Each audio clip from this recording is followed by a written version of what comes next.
This video is about some spoken structures in English grammar. Let's discuss about it. When and how to use should. So when we are going to use should, we have to remember we have to write subject, then verb, then object. Should is a modal verb. It is used to make recommendations or give advice. It can be used to express obligations as well as expectations. Let's try to use should in a sentence. I should be at work now. Like you should be at your workplace. You have to be at your workplace. Or you can use in a way like you should go to school daily.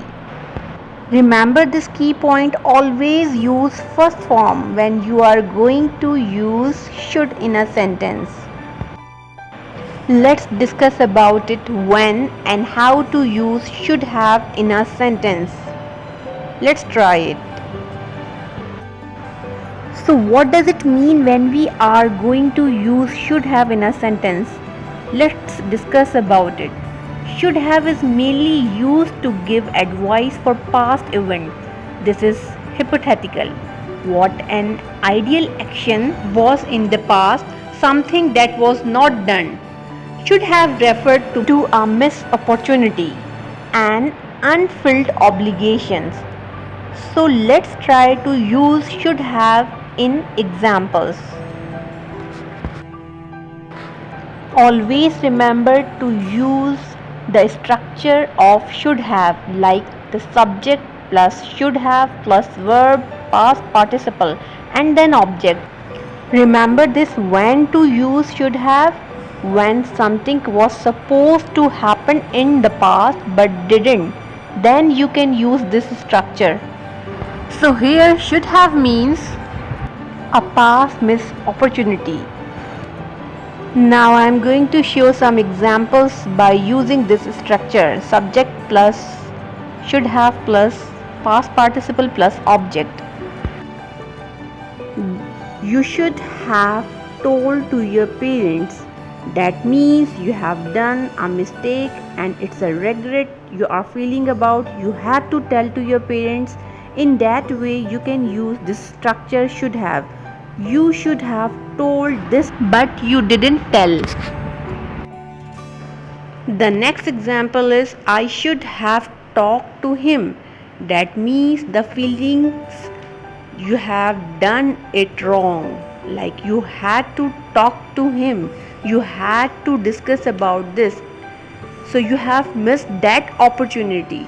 In that way you can use this I should have talked to him but I didn't talk. So should have means the past regret and missed opportunity. Let's discuss about the another model verb can. When to use can? What is the structure of can when we are going to use in our spoken language? Let's discuss about it. So we use can for permission and request in English, or you can use in these ways like to ask something, to ask to do something, to ask other people to do thing for us. So when we are going to use can in a sentence, what will be the structure? Subject plus can plus verb plus object. So how can we use in a sentence? Let's try it to make some sentences. Can I open the window here? So that means you are taking permission, you are asking about it. And remember this, when we are asking something, so can will be at the first. You cannot say you can open the window because you are asking the permission. So can I open the window here? The next example is can you get me the menu please? Like you are requesting. So you can use in a requesting way like can you get me the menu please? So always use can at the first. Can you get me the menu please?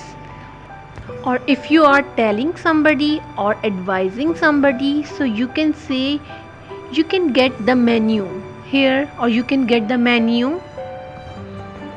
Always remember, after can use the infinitive form of verb without to, like walk, talk, enjoy. So can is for requesting, asking, and it shows ability. Now let's discuss about how can we use could and when can we use could. What will be the structure?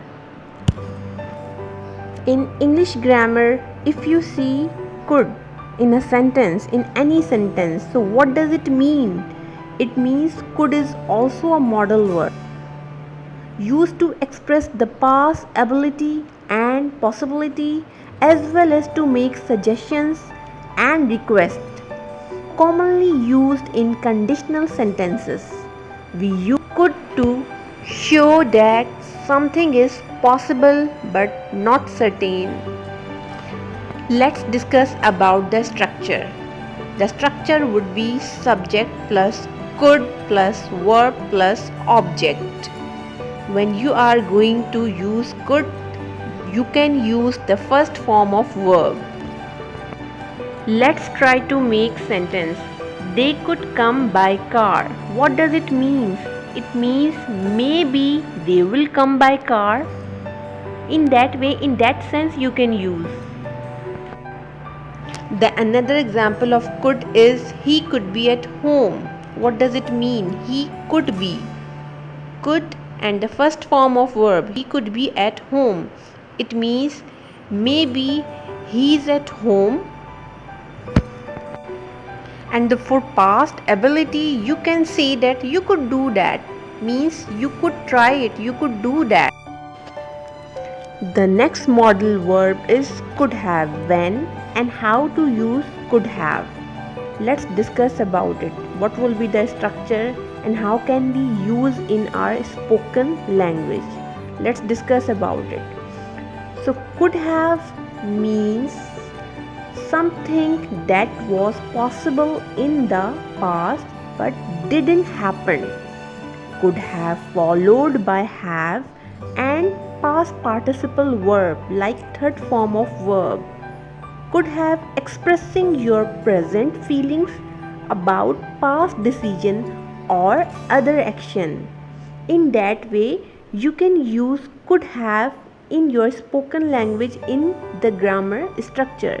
What will be the structure? Let's discuss.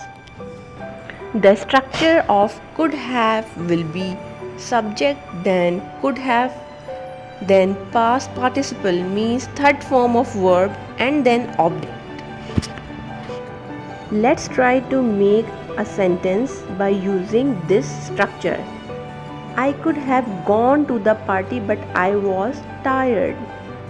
That means he missed it. He missed the opportunity, or maybe he had a regret about it. Remember, this could have means the missed opportunity or the regret about it or something that didn't happen, and the feelings that you could have done it but you shouldn't. Let's take another example by using this structure. You could have killed yourself. You is the subject and could have then the past participle killed and yourself. So you could have killed yourself. What does it mean? That means you can hurt yourself. You could hurt yourself. But it didn't happen. But it may be. You are safe now, fortunately.